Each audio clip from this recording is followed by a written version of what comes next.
the next one coming up is another fun Hulk Hogan classic. This whole thing was designed for Hulk Hogan to get a win back that he didn't need to do. It also cost several careers, including the guy in the match. Hulk Hogan versus the Ultimate Warrior, Halloween Havoc. So, this is... Now, let's put a little bit of context here. Yes, absolutely. Go into it. So, their first match was WrestleMania 6. Toronto Skydome, 1990. Yes. Okay? So, which, by the way... It's an all-time classic considering like it's a spectacle. It's a huge spectacle, not a match marvel. It's not a fantastic match. It's really But not. the feeling if you're there in the crowd, it was probably like and the most more watching thing. it live on pay-per-view at the time, like you're loving it. Like, yeah, it's huge. Yeah, and it's really the only match in that whole. It's like Andre Hogan. It's like Andre Hogan. Andre Hogan, terrible match, but it's a spectacle. Yes, It's an amazing spectacle. Now we fast forward 8.5 years into the future, 1998, which, by the way, I've got to look this up just for my own... Which Ultimate Warrior didn't wrestle for, like, what, a couple of years in between? No, he did not. Which, by the way, Hulk Hogan in 1998 was, he was 45 years old. He was already old then! And he still wrestled for another decade! The Ultimate Warrior in 1998 was 39. Which... is about what we see nowadays. Which, okay, but when in you're 1998... But for that character... And also... The staying power is not the same. Also, he's 39 years old and has been taking steroids for 15 years. Yes, and Hogan, again, at 45... has been taking steroids for 20 years. No, vitamins and prayers. Oh, yes, no, his vitamins, his prayers, and his milk, you know. No, like, Hogan... No, he was heel. So he stopped all the vitamins and prayers a couple years before. He stopped. He denounced the vitamins and the prayers. Who was the heel or face in this match? No, Warrior was the face. Oh yeah, because it was Warrior Nation versus NWO. Yes, it was NWO Hogan. It was Own versus NWO. He wanted to like reverse it and he had like Destrucity and like one Warrior Nation. There was the scene where like I think it was Hulk Hogan yelling in the mirror and Eric Bischoff pretending he doesn't see Hulk. He pretends he doesn't see Warrior. Right, but Hogan's sitting there like shitting himself. It's almost as bad as the build up to the Hogan and Sting match the year before, where this is the funniest thing. It had like a million. It was the Christmas like the closest night. It was the Nitro before Starrcade. Yes. 97. Okay. And they had and it was like their whole Christmas thing, right? Mm-hmm. Well, Bischoff's like, oh, by the way, this whole show, it was 3 hours, and probably, like, they had about probably 5 or 6 different Hulk Hogan and Eric Bischoff segments in the ring. None of this was backstage. Like, 5 or 6 different segments where they came out, NWO music and everything, come out, and, like, have their whole, and have, like, a 15, They 20 played the music segment. every time? Yes, every time. And, oh my God. Actually, fun little side note. Most of the time when they would play the NWO theme song, they would have a guy in the back who would like basically. You ever like listen to the NWO song like on a Nitro and you hear someone go like "New World Order"? Yes. Yeah, no, that was just a guy sitting backstage doing that. Like Big E doing New Days? Yes, exactly that. Anyway, they had a guy in the back who would do this, and every time they would like the NWO would come out, they would have someone go like "New World Order" and then say like "For life," and then they had like one with a high pitched For laugh. life. They had one of them was like a really high pitched laugh, which I'm not even going to do justice. But it was like a high pitched like maniacal laugh that you would hear like a villain on Scooby Doo make. Anyway, so. The last segment of that show was, of course, Hogan, Bischoff, the whole NWO, what have you. Bischoff says, I have a present for you. And they bring out a Harley Davidson. Oh my God. They bring out a Harley Davidson, okay. but it's the wrong Harley Davidson. They bring out a different one. So they kind of have to the camera just shows Bischoff and Hogan talking in the ring while they just get the other one. Well, you could hear the crowd laughing. because and I think you can clearly hear a guy in the crowd go like, Is this still Hogan Sting? yes, yeah. You can clearly hear a guy in the crowd go like, that's the wrong bike. So they bring the proper bike out, and it looks great. It's like a airbrushed like thing with like Hogan, like Hollywood Hogan on it. It actually looks pretty cool. Yeah. Anyway, he gets a surprise present in a package from somebody else, and he opens it up, and it's like a clay version of Hogan's head in this package. And Hogan lifts it up, and he has like the most comical reaction ever.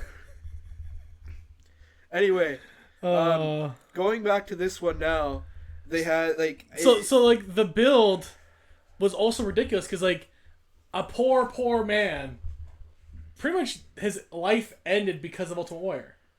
Yeah, he did basically. I mean, The guy that played the Renegade.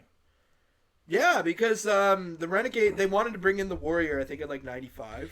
Yeah. And the Warrior wanted way too much money because, well, why not? So they're like, oh, we have an ultimate surprise. This is not the Ultimate Warrior, dude, but we have an ultimate surprise. And it's the Renegade. And everyone thought it was him at first. Everyone did, because he had the look. He basically wore the same kind of ring gear. He had the long, like, dark, he had, like, the long, like, brown hair that Warrior had. And eerily like, similar entrance music. Very similar entrance music, a very similar entrance, like the whole thing. And you know what's funny? He was almost a better wrestler than the Ultimate Warrior actually was. That's pretty sad. Which is very sad. But anyway, so that's the first career that ended because of the Ultimate Warrior, basically. Yes. So because Warrior had a bit of time in the WWF again in '96, and he got fired again for like the third time, and so he went to WCW in '98. Now he hadn't wrestled a match in 2.5 years at this point. Yes. They had a match at he won. He was part of a War Games match at Fall Brawl the month before Halloween Havoc, and they had like this whole thing, which by the way the Renegade was a part of that. Mm-hmm. The Renegade played like a fake version of the Warrior, while the real Warrior came out and attacked Hulk Hogan, or I think it was Hogan, because Hogan was in that. They were both in that match, but I believe they both just like brawled to the back, and like neither of them won, because then DDP ended up winning and facing Goldberg for the world title at Halloween Havoc, which funny story about that. But anyway, so. We get to this match, and by the way, you got to realize this is 8 years past its sell-by date. Like, they had their match at WrestleMania 6 in 1990. And this was hyped up as, like, bringing Hulkamania to the 21st century. Yes. That's a quote on here.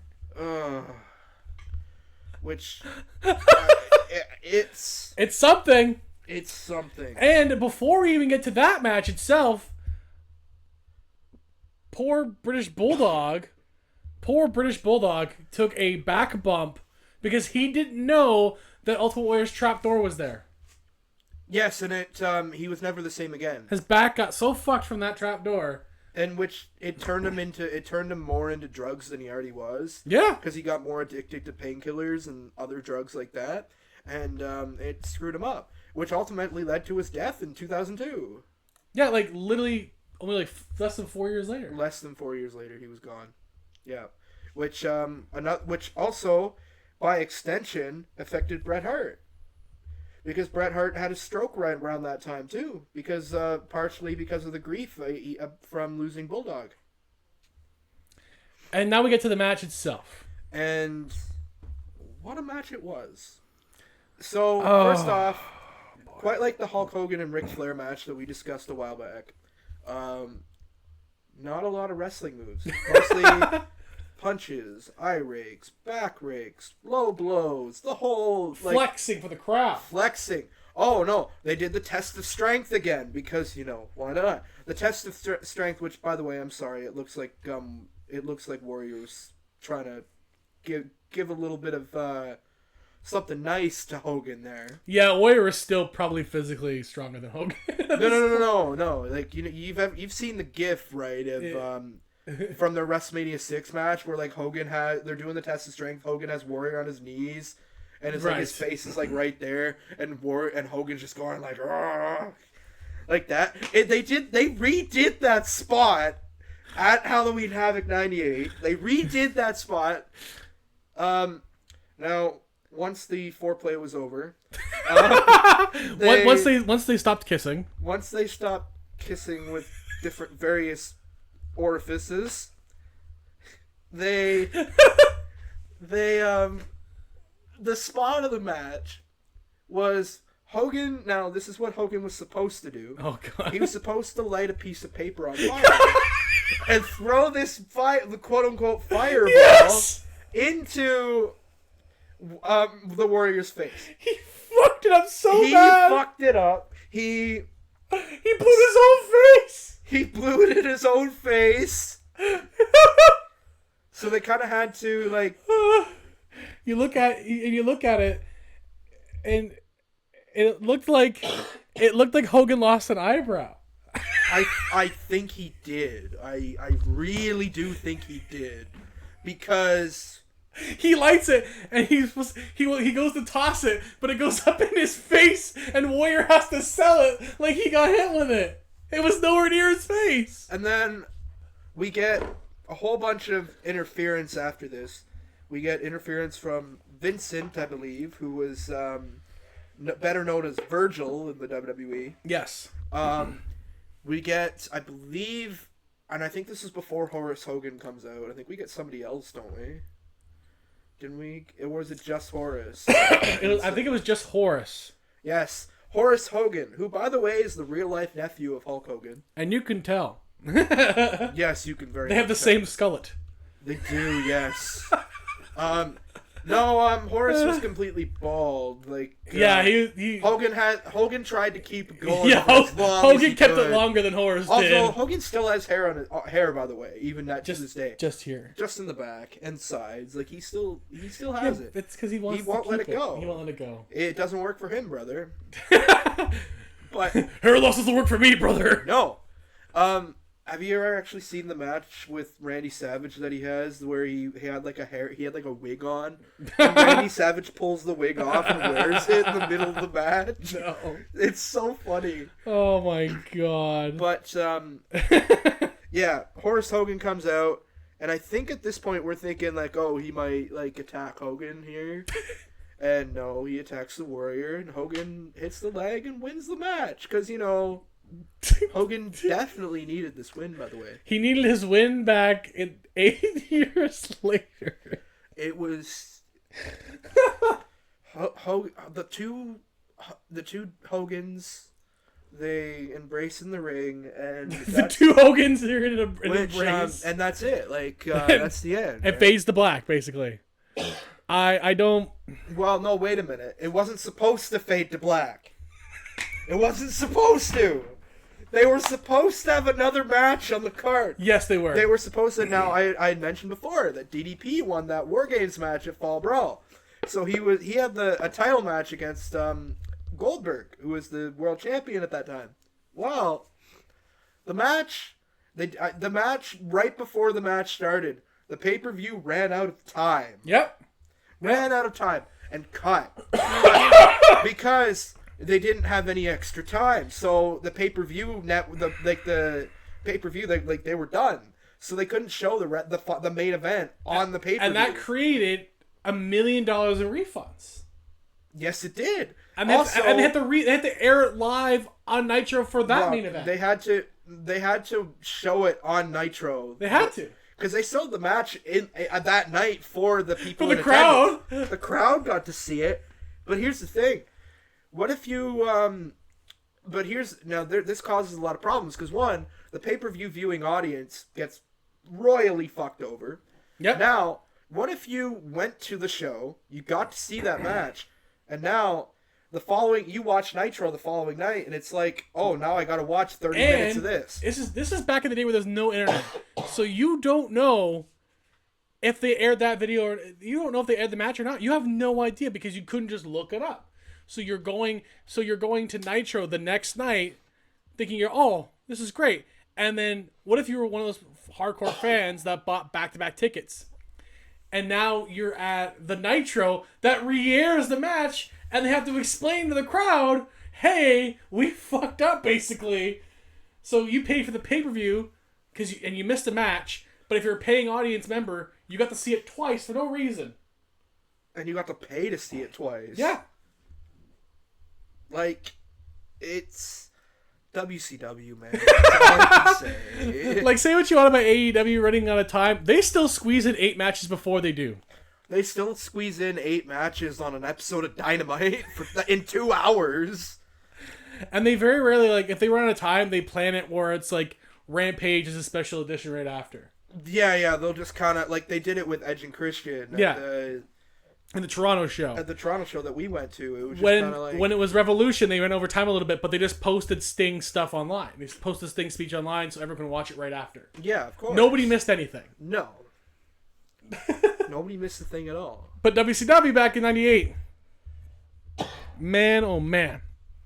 So, the question is, Dan, how bad was this match in your mind? Okay, so let me look at our rankings right here. Is it worse than Caitlyn versus Maxine? No. No, it's not. Let's skip up to, is it worse than Hulk Hogan's other match, the Yappa Pie strap match? Is it worse than Yappa Pie? I don't think it's worse than Yappa Pie, because I can at least sit through this one, whereas the Yappa Pie match, it was just awful. So is it worse than Uncle Elmer versus Adrian Adonis? No. I feel like it's still better than that match. It's better than that match. And it's better than Piper versus Mr. T. Yes. Is it better than the Chamber, though? No. It's hard. It's funny that, like, the Elimination Chamber is bad. It's still not the worst we're ever gonna see. Like, it's not. The Chamber match was bad, but it wasn't, like... It was watchable. It was a lot more interesting than the Hogan and Warrior match was. That's true. Is it worse than Chronic versus Brothers of Destruction? I think it is. Just because, like, it's... Again, there's no wrestling moves, right? So we gave... So that was a 1.5 in your mind, Brothers of Destruction versus Chronic, the one we just did. I'm going to give this one a 1.25. Just a little bit shittier. Yes.